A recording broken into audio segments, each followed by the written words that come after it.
नमस्ते बच्चों, क्या हाल चाल है। कैसे आप सब लोग और कैसी आपकी स्टडीज। आई होप कि अभी आप कोई बहाना नहीं बनाते अपनी स्टडी को मिस करने का, क्योंकि बच्चों देखो बहाना वही बनाते हैं जिनको अपने सपनों से प्यार नहीं है। तो अगर आपका सपना है कि हमें ये मार्क्स और ये रिजल्ट लाके अपने पेरेंट्स को प्राउड फील करवाना है, तो फिर बहानेबाजी बंद करनी पड़ जाएगी और सीधा का सीधा आपको शिद्दत से बैठ जाना होगा अपनी स्टडीज अपनी किताब को लेकर और मेरे वीडियोस के साथ। तो आज हम बच्चों करने जा रहे हैं पेपर 6 का सेक्शन सी, जिसमें हम देखेंगे कि क्या क्या क्वेश्चन पूछे गए हैं। और बाय द वे साइंस का प्लेलिस्ट खत्म हो चुका है, गुजराती खत्म हो चुका है। इसके अंदर बस एक सिर्फ बाकी है सेक्शन, फिर आपका एसएसटी का प्लेलिस्ट भी खत्म हो जाएगा। इंग्लिश मैं सेक्शन सी करवा लिया, तो यू हैव जमकर material for the studies. Okay, तो अच्छे से स्टडीज कीजिए। डिस्क्रिप्शन बॉक्स में आपको सारे के सारे प्लेलिस्ट अवेलेबल है, तो आपको कहीं ढूंढने की जरूरत नहीं है। आप प्लेलिस्ट को जो भी आपको चाहिए सब जगह आपको मिल जाएगा। एंड मीन वाइल मैं जितना भी थोड़ा बहुत कंटेंट बाकी है वो मैं आपको बहुत जल्दी जल्दी प्रोवाइड करने की कोशिश करती हूँ। तो चलो बच्चों देखते हैं कि क्या कह रहा है 38 क्वेश्चन हमसे। Why is the Gupta period regarded as a golden age of the Indian arts. ठीक है, इंडियन आर्ट्स में गुप्ता पीरियड को गोल्डन, ठीक है, एज क्यों माना जाता है। अब देखो गुप्ता पीरियड मतलब ऐसा पीरियड था ना बच्चा, जहाँ पे न जाने इतने अद्भुत राइटर्स पैदा हो गए थे। जैसे कालिदास हैं, ठीक है, भाभूति भारती, भरतहरि, बनाभट्ट, ओके, मंगा। तो ये इतने अद्भुत राइटर्स पैदा हो गए थे। और उस टाइम पे अगर हम देखें तो इन राइटर्स ने पॉलिटिकल इवेंट्स के बारे में किताबें लिखी है, रोमांस, एलिगरीज, ओके, कॉमेडीज, फिलोसॉफी। एलिगरीज मतलब क्या होता है, मूर्ति। जैसे अपन बोलते हैं भारत माता, तो भारत माता की मूर्ति के ऊपर कहीं झंडा है, ठीक है। या तो अगर हम देखते हैं कि शेरा वाली माँ, तो वो शेर पे बैठी हुई है। तो ये जो पिक्चर्स है वो कुछ ना कुछ सिग्निफाई करती हैं, मीनिंग्स होती हैं उनके अंदर अंदर, ठीक है। ये इन सब के बारे में किताबें लिखी हुई है। पहले आप लोगों को पता है कालिदास जो हैं वो world famous work like writer है।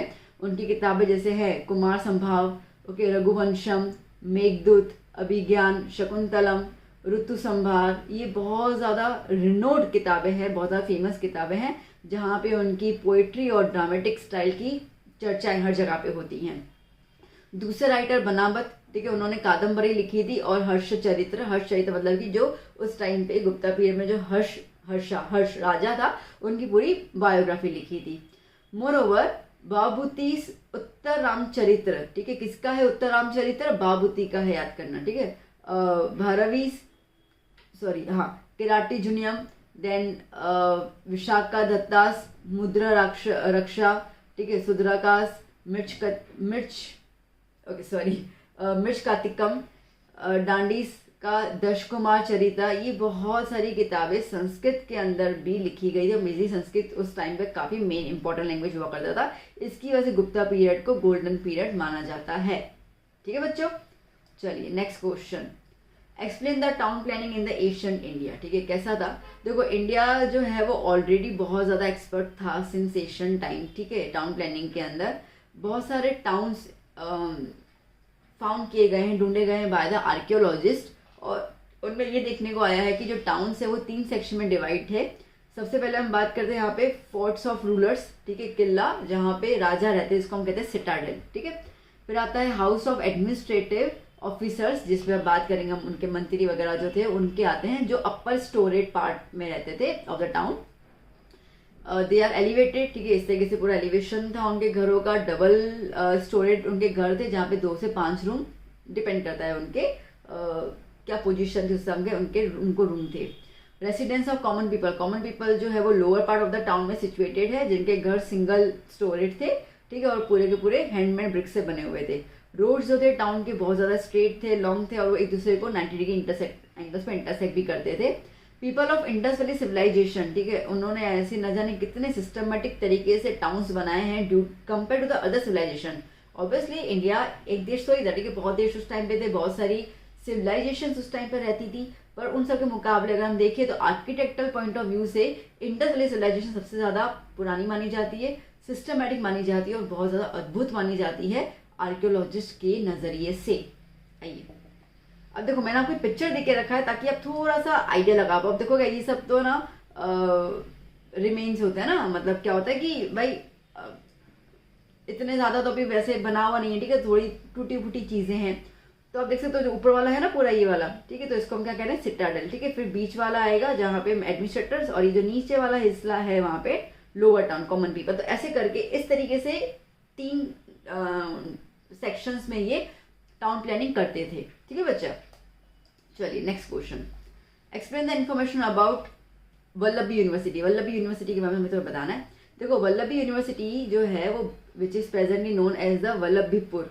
ओके, बेसिकली एशियंट पुराने ज़माने में वल्लभी सिटी थी जिसमें ये यूनिवर्सिटी बनाई गई थी, ठीक है। अभी हम इसको वल्लभीपुर कहते हैं जो भावनगर में है, गुजरात में। Vallabhi was famous for the centre of education in the 7th century. तो 7th सेंचुरी में इतना ज़्यादा नाम था।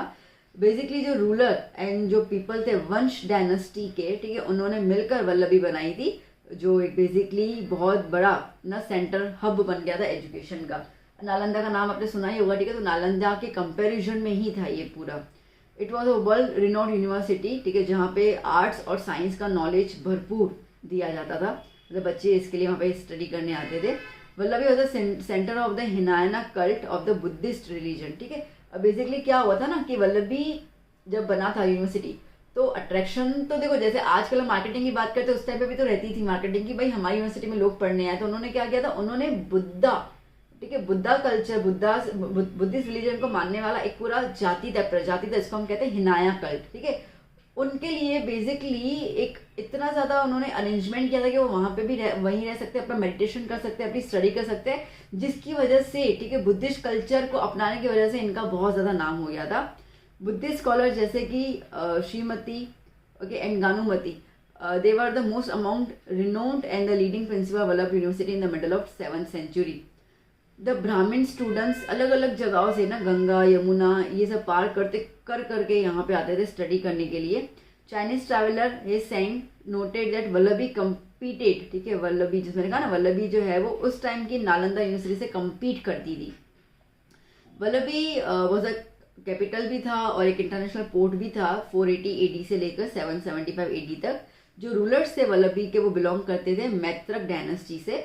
It is important to note that even though this rulers were not, अभी जो रूलर्स थे वो बुद्धिस्ट नहीं थे ना, मैंने कहा ना बुद्धिस्ट नहीं थे, बट फिर भी उन्होंने वल्लभी यूनिवर्सिटी को बनाने में बहुत ज़्यादा अपना योगदान दिया था। फिर 1775 में कुछ अरब लोग आए थे, उन्होंने मैत्रक्स पे अटैक किया था, उनको हरा दिया था, जिसकी वजह से यूनिवर्सिटी जो है वो बंद हो गई थी।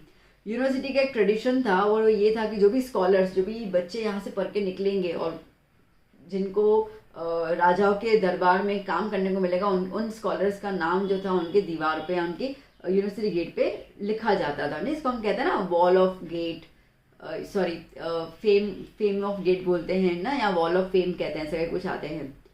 Scholars passing through from this university use to display their intelligence in the high ranks court, जिसमें मैंने कहा ना वो सभा में उनको जॉब मिल जाती थी। नॉलेज, वर्शिप, एक अच्छा खासा सिस्टम था एजुकेशन का, जिसकी वजह से पूरे यूनिवर्सिटी जो है पूरे वर्ल्ड में फेमस हो गई थी। और इसके लिए अब्रॉड से भी बच्चे जो है वो रियल सेंस में यहाँ पे पढ़ने आते थे। और देखा जाए तो उस टाइम पे इंटरनेशनल यूनिवर्सिटी, जैसे अभी हम लोग ऑक्सफोर्ड की बात करते हैं, कैम्ब्रिज की बात करते हैं, उस टाइम पे वो लोग वल्लभी और नालंदा की बात करते थे, ठीक है, ऐसा टाइम हुआ करता था हमारे यहाँ पे। The expensive university were taken care through the charity, ठीक है, अब इसका खर्चा भी तो होगा, फ्री में तो काम होगा नहीं, ठीक है, बट पैसे ज़्यादा लिए नहीं जाते थे बच्चों से, इसके लिए इसका एक्सपेंस जो थे वो उस टाइम के जो भी जमींदार थे, राजा थे, वो चैरिटी के तौर पर, ठीक है, दिया करते थे पैसा। ये कुछ पुराना पिक्चर है इसका, ठीक है, अभी तो खाली रिमेन्स ही बच गए हैं, कुछ और है नहीं। चलिए next question, right about the Asian Tamil literature, ठीक है, तमिल लिटरेचर में थोड़ा बताना है। अब देखो द्रविडियन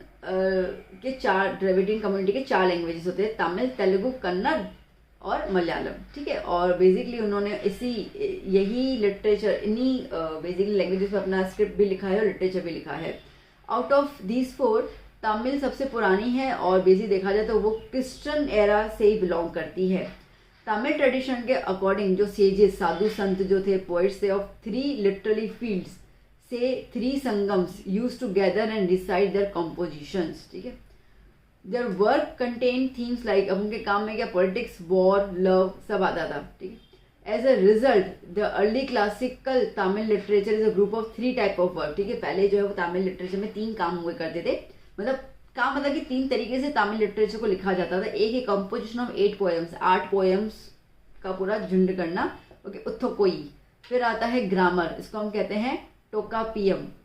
ओके, एंड फिर 10 सॉन्ग्स का एक पूरा का पूरा रहता था, ठीक है, उसको कहा जाता था Pattu Pattu. Each of these 3 works belong to the people of 3 different Sangams, जिसको हम कहते हैं लिटरेरी। संगम मतलब कि मिलना, ठीक है। अब ये जो काम है वो अलग अलग लोग मिलकर एक साथ ही किताबें लिख रहे हैं, इसको संगम कहते थे। Okay, Silappatikaram and the Manimekalai. Okay, ये फेमस वर्क्स रहे हैं तमिल लिटरेचर के। फिर हम बात करते हैं यहाँ पे थिरुवल्लुवर, ये wrote the famous कुराई, ठीक है, which in verse deals with the many aspects of life and religious. तो इन्होंने एक किताब लिखी थी कुराई, ठीक है, और बेसिकली उसमें बहुत सारे वर्सेस हैं, श्लोक जिसको हम कहेंगे नॉर्मली, ठीक है, बहुत सारी चीज़ें हैं, स्टोरीज वगैरह हैं, जो भी आप कहो, जहाँ पे रिलीजन और लाइफ के बारे में बहुत सारी बातें बताई गई हैं। चलिए next question 41। I hope you are enjoying the session. तो एंजॉय कर रहे तो ज़रा सा लाइक कर दीजिएगा, एक सेकंड नहीं लगा, टक लगा दीजिए, बस बात खत्म। और अगर थोड़ा सा समय आपके पास तो कमेंट करके जरूर बताइएगा कैसा आपको सेशन लग रहा है। चलिए next question. Describe the process of soil formation and state the basis on which these are classified. Soil formation क्या होता है? देखो, सॉइल जो है वो पतली सी लेयर होती है अर्थ के सरफेस के ऊपर, और बहुत सारे एलिमेंट से मिलकर बनती है, ठीक है। जो अपर लेयर होती है अर्थ की, जहाँ पे वेजिटेशंस ग्रो होते हैं, उसको अपन कहते हैं सॉइल। तो अगर हम ये बोले तो सॉइल और कुछ नहीं, एक मिक्सचर है किसका? मिनरल्स का और बायोटिक एलिमेंट्स का, ठीक है, जिसकी वजह से जो मिट्टी है वो पूरी की पूरी फर्टाइल रहती है और वेजिटेशंस में ग्रो करने में हेल्पफुल रहती है। सॉइल फॉर्मेशन हुआ कैसे था, ठीक है, सॉइल बनी कैसे? तो soil formation takes place on the parental material called the parental rock, ठीक है। अब पहाड़ था, पहाड़ धीरे धीरे धीरे सदियां लग जाती हैं पहाड़ को टूटते टूटते, ठीक है। मिट्टी कभी ऐसी नहीं आई थी बेटा, बेसिकली हमारी जब अर्थ बनी तो पूरे पहाड़ ही थे, ठीक है। तो पहाड़ में से वो धीरे धीरे धीरे due to the sun, water, frost, इन सब की वजह से धीरे धीरे पहाड़ में से मिट्टी निकलना शुरू किया। It took thousands of years, तब जाके सॉइल का फॉर्मेशन हुआ था। जैसे कि मैंने कहा कि वहाँ पे टेम्परेचर, क्लाइमेट, वेजिटेशन, टोपोग्राफी, ये बहुत सारी चीज़ें, ठीक है, बहुत सारी चीज़ों का रिजल्ट है कि हम लोगों को एक फ्लैट पोर्शन मिला है, ठीक है, जिस पे हम चल सकते हैं, बैठ सकते हैं, अपने घर बना सकते हैं। The process results in the formation of thin layer of small rocks, clay and the dust. अब इसके अंदर ह्यूमस भी आ जाता है, क्योंकि एनिमल्स वगैरह जो हैं वो डिकेड होते हैं, ठीक है, जिसकी वजह से डिसइंटीग्रेशन की वजह से वहाँ पे पतली सी लेयर आ जाती है, जिसको हम ह्यूमस कहते हैं, ठीक है। ह्यूमस की वजह से मिट्टी जो है वो चिपकी हुई होती है आपस में, और फर्टिलिटी उसमें अच्छी खासी होती है। एंड यही बायोटिक एलिमेंट्स जो होते हैं वो हेल्प करते हैं वेजिटेशन को ग्रो करने में। टुगेदर अगर हम ये कहें तो ये एक क्रस्ट बना लेता है लैंड का, जिसको हम सॉइल बोलते हैं। तो सॉइल को हम क्लासीफाई करते हैं on the base of colour, ठीक है, ब्लैक सॉइल, रेड सॉइल, याद है ना, ठीक है। क्लाइमेट, कहाँ कैसे क्लाइमेट में क्या कलर होता है, क्या उसके अंदर किस रॉक से वो मिट्टी का फॉर्म हुआ है, उसका स्ट्रक्चर कैसा है, ह्यूमस कैसा है, इन सब चीज़ों के बेसिस पे अपन सॉइल को क्लासीफाई करते हैं। आपको पता है लेटरलाइट सॉइल आता है, पीट सॉइल आता है, डेजर्ट सॉइल, माउंटेन सॉइल। तो ये सब का अपन जो डिवीजन करते हैं वो इन सब फैक्टर्स के बेसिस पे करते हैं, ठीक है बच्चों। चलिए next question. Give the information about the red soil in India, ठीक है। रेड सॉइल क्या होता है? देखो, रेड कलर तभी पॉसिबल है जब मिट्टी के अंदर क्या होना चाहिए? फेरिक ऑक्साइड, मतलब कि आयरन ऑक्साइड, ठीक है। अब ये येलो हो जाएगी अगर हम सॉइल को और ज़्यादा अंदर की तरफ खोदते जाए ना, ऊपर की तरफ तो रेड दिखती है, अंदर की तरफ येलो हो जाती है। And about 19% area of India is cover with the red soil, ठीक है। 19% एरिया जो है वो रेड सॉइल से कवर्ड है। ये आपको कहाँ कहाँ मिलेगा? तमिलनाडु में मिलेगा, ठीक है, नॉर्थ में बुंदेलखंड में मिलेगा, from the Rajmahal hills east से लेकर वेस्ट कच्छ में आपको मिलेगा, ठीक है। Soil is found in district Udaipur, Chittorgarh, okay, Dungarpur, Banswara, Bhilwara, इन सब में आपको रेड कलर की मिट्टी दिखेगी। ये मिट्टी के अंदर मैग्नीशियम, फॉस्फेट, नाइट्रोजन, पोटेश नहीं होते हैं, ठीक है, डेफिशिएंट मतलब कि नहीं होते हैं। मोरओवर इसके अंदर लाइम, ग्रेवल, कार्बोनेट भी नहीं होते हैं। Crop like millet, cotton, wheat, jowar, linseed, groundnut, ये सब चीज़ें ग्रो की जा सकती हैं, ठीक है। चलिए next question 42। Explain the following terms regur soil, marshy और पीटी सॉइल, पीट, ठीक है, peaty soil and desert soil. तो रिगर मतलब और कुछ ब्लैक सॉइल की बात हो रही है। इंडिया में 15% जो एरिया है वो रिगर सॉइल कवर करता है। ये बेसिकली क्यों हुआ है? बिकॉज ऑफ डेक्कन लावा, ठीक है, डेक्कन प्लेट्यू है ना, डेक्कन प्लेट्यू नीचे की तरफ, ये गोवा वाला एरिया पूरा, ठीक है, महाराष्ट्र, गोवा, ये सब, तो ये वाला जो एरिया है डेक्कन प्लेट्यू, वहां से जो लावा जनरेट हुआ था, ये लावा जब बाहर वोल्केनो की वजह से जो लावा बाहर गिरा था, फिर रॉक्स भरे थे, फिर क्लाइमेट की वजह से वो रॉक्स टूटे थे, तो ब्लैक सॉइल का फॉर्मेशन हुआ था। ठीक है, इसके अंदर आपको iron, lime, calcium, potash, aluminium, magnesium carbonate, बहुत सारी चीज़ें इसमें आपको मिल जाती हैं। इसके लिए काफ़ी फर्टाइल सॉइल माना जाता है। And because of the fertility यहाँ पे कॉटन, लिंसेट, मस्टर्ड, ग्राउंडनट, टोबैको, उड़द की दाल अच्छे से ग्रो हो जाती है। हालांकि इसमें इन्होंने टर्म्स को एक्सप्लेन करना है, तो हमने इसे कर लिया। ठीक है, कंप्लीट, डन। नेक्स्ट, मार्शी और पेट्टी सॉइल। अब ये जो सॉइल है वो आपको ह्यूमिड एरियाज में ज़्यादातर मिलेगी, जहाँ पे बायोटिक एलिमेंट्स जो हैं वो ज़्यादा मिलेंगे, लाइक अर्थवॉर्म वगैरह होगा, लीच होगी ना, ऐसे करके। रेनी सीजन में ये जो मार्शी लैंड होता है ये तो पूरा का पूरा मतलब डूब जाता है इसके अंदर, ठीक है, पानी के अंदर। और सॉइल के अंदर इतने ज़्यादा बायोटिक एलिमेंट्स हैं, बट इसके अंदर पोटेश और फॉस्फेट की कमी है। ठीक है, ये आपको कुछ ही एरिया में पाया जाएगा, ज़्यादा नहीं, क्योंकि अपने इंडिया में इतना बारिश का तो होता नहीं है। तो जहाँ जहाँ पे बारिश बहुत ज़्यादा गिरती है और वो पूरा एरिया जो है, जो मिट्टी होगी वो पूरी बारिश में पूरी पानी में धस जाती है, तो वो वाली मिट्टी आपको यहाँ पे देखने को मिलेंगी। डेजर्ट, अब आपको डेजर्ट इज अनफर्टाइल सॉइल। ठीक है, उसमें कुछ तो कहीं से सैंडी होती है। इसके अंदर आपको मिनरल्स मिलेंगे बट ऑर्गेनिक मैटर ज़्यादा नहीं मिलता। ठीक है, डेजर्ट सॉइल जो है वो आपको कहाँ मिलेगा, एरिड और सेमी एरिड क्लाइमेट में होता है। ये हवादार जो होता है ना, ठीक है, जहाँ पे हवा बहती है बहुत ज़्यादा, या सेमी एरिड। अगर अगर अगर प्रॉपर इरिगेशन किया जाए, अगर सही तरीके से पानी का चलन उसमें शुरू कर ले, तो इस मिट्टी में भी हम लोग वेजिटेशन को ग्रो कर सकते हैं, जैसे कि मिलेट और जुआर। ओके, चलिए next question. Enjoying the session, I hope so. Now mention the objectives of the world trade organisation. ठीक है, WTO, इसके ऑब्जेक्टिव्स क्या हैं वो बता दो भैया। ठीक है, बता देते हैं, हमने क्या मना किया है। तो नाउ WTO जो है वो स्टेब्लिश हुआ था 1 जनवरी 1995 में। इसका हेडक्वार्टर कहाँ पे है, जिनीवा, स्विट्जरलैंड में। इसके जो ऑब्जेक्टिव्स हैं वो ये है, to remove the obstacles in the international trade. अभी आप खुद शब्द समझो ना, वर्ल्ड ट्रेड ऑर्गेनाइजेशन, ऑर्गेनाइजेशन इसका मतलब कि सभा, ठीक है, इंस्टीट्यूट। और वर्ल्ड ट्रेड मतलब कि हर एक कंट्री आपस में चीज़ों का आदान प्रदान कर सकती है, मतलब कि इंटरनेशनल ट्रेड स्टार्ट हो जाएगा।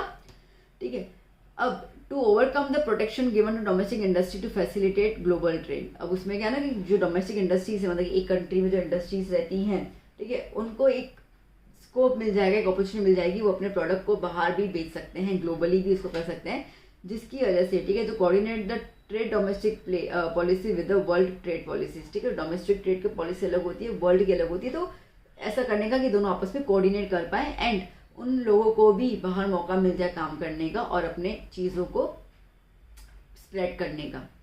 To resolve the international trade related disputes. उसके अलावा इसका दूसरा काम क्या है, इसका दूसरा काम है कि अगर देखो दो देश होते हैं ना, आज भाई भाई भी आपस में लड़ लेता है, भाई भाई भी झगड़ा होता है, तो देश देश में आपस में लड़ ही लेगा। ठीक है, तो उनके जो भी डिस्प्यूट्स होते हैं उसको कौन, इन टर्म्स ऑफ ट्रेडिंग, ठीक है, उनको कौन सॉर्ट आउट करता है, WTO सॉर्ट आउट करेगा। An international body has been set up to implement international agreements. ठीक है, WTO serves as a forum for regulating the international trade. ठीक है, फोरम बनाने का ताकि इंटरनेशनल ट्रेड अच्छे से हो जाए, स्मूथली हो जाए, कोई झगड़ा वगैरह ना हो। ठीक है, हम कोई भी किसी भी कंट्री के साथ डिस्क्रिमिनेशन ना करें। Okay, WTO observes domestic trade policies of the member states and suggest requirement improvement. ठीक है, अगर कहीं पे इम्प्रूवमेंट करने की जरूरत होती है तो वर्ल्ड ट्रेड ऑर्गेनाइजेशन जो है वो उन कंट्री को सलाह भी देता है कि आप इस तरीके से कीजिए। ठीक है, पहले अपने कंट्री में उस बिजनेस को थोड़ा सा अच्छे से एनहांस कीजिए, फिर हम किसी और कंट्री में आपके बिजनेस को लेके जा सकते हैं। तो इस तरीके से गाइडेंस भी देता है। तो ऑलमोस्ट पूरा का पूरा इकोनॉमिक डेवलपमेंट में हेल्प करने की कोशिश करता है WTO। ठीक है बच्चों, next question. Explain the role of the consumer society in providing protection to the consumer. ठीक है, कंज्यूमर सोसाइटी क्या है, क्या रोल है उसका और किस तरीके से कंज्यूमर्स को प्रोटेक्शन दिया जाता है। देखो, consumer protection act 1986 envisages one establishment the consumer society. ठीक है, उन्होंने ये बोला था कि एक सोसाइटी बना लेते हैं, मतलब एक काउंसिल बना लेते हैं। ठीक है, तालुका लेवल पे, स्टेट डिस्ट्रिक्ट लेवल पे, नेशनल लेवल पे।